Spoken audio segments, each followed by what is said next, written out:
So, Elder Scrolls 6. Let's cut to the chase.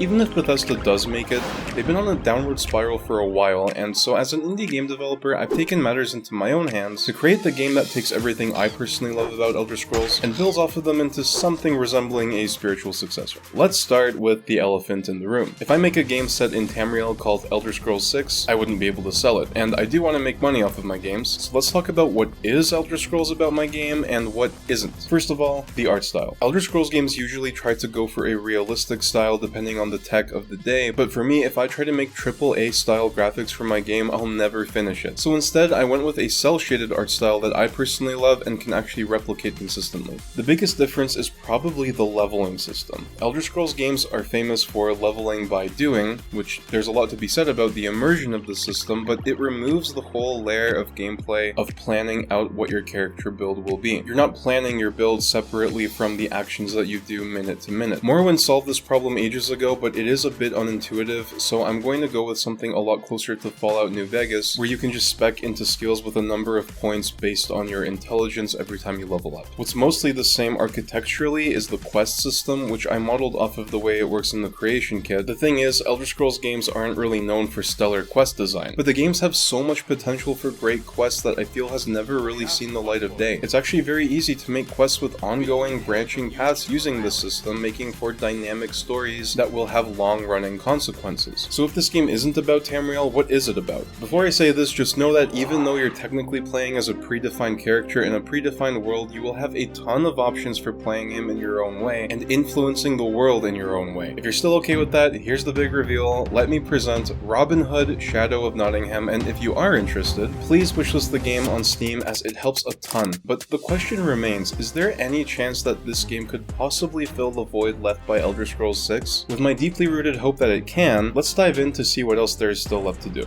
First of all, up until now, the game has only had one enemy type. Let's fix that. In the last video, I talked about how I can't use Mixamo, a library of free animations, and I have to make them all by hand. So for now, I'm just sticking these guys on the same skeleton as my other enemies, so they'll all have the same animations, but the factions that they're a part of will behave very differently. I'm pretty excited about the Draugr enemies. They're nothing like Skyrim Draugr. Their story has a lot of conflict that the player will be able to get involved with some interesting intrigue. Some of you might have heard that implementing doors into a game poses a ton of challenges. I haven't gotten doors into the game yet, so I figured it was about time to get them done. The reason doors are complicated isn't because they're particularly difficult to program or anything, you just have to make the right kinds of design decisions beforehand. I decided to keep it simple. Enemies will open doors when they walk up to them, either while patrolling or chasing the player, as long as they're not locked, and then they'll close on their own after a few seconds. As for the player, because of his lockpicking skill, he needs to be able to pick locked doors. I decided to take Morrowind's approach to lockpicking instead of implementing a minigame, which will emphasize the character's skill over the player's skill. With this type of gameplay, the player's decision making will be more about getting prepared. He'll have to make sure that he has enough lockpicks to accomplish what he wants to try to do.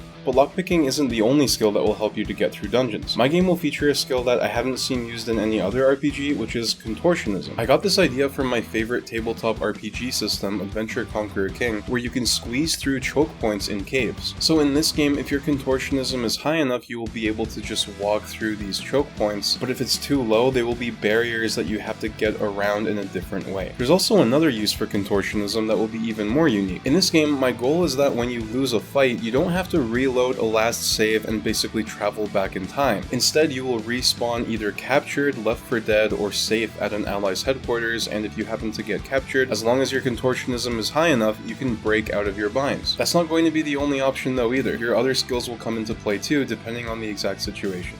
Now, let me ask you something. What's a Robin Hood game without archery? Well, it's just a game, so let's fix that. My problem with the way that archery often works in some games is that if you hold down one button to draw the arrow, then release that button to loose it, you end up with an action occurring when the player stops an action. That feels kind of weird in the long run. So instead, in this game, when you hold down the right mouse button, Robin will draw the bow, and then when you click the left mouse button, you loose the arrow. It was a bit tricky to get the arrow working right, and I made sure that when it hits an enemy, it actually triggers the get hit event so you can actually fight with archery. So now you can practice your pinpoint accuracy as the legendary outlaw in the game. If everything you've seen about this sounds interesting and you want this game to exist, please do wishlist the game on Steam. It's completely free to do so and it helps immensely. That said, thank you so much for watching. Stay tuned for the next devlog coming up soon. God bless.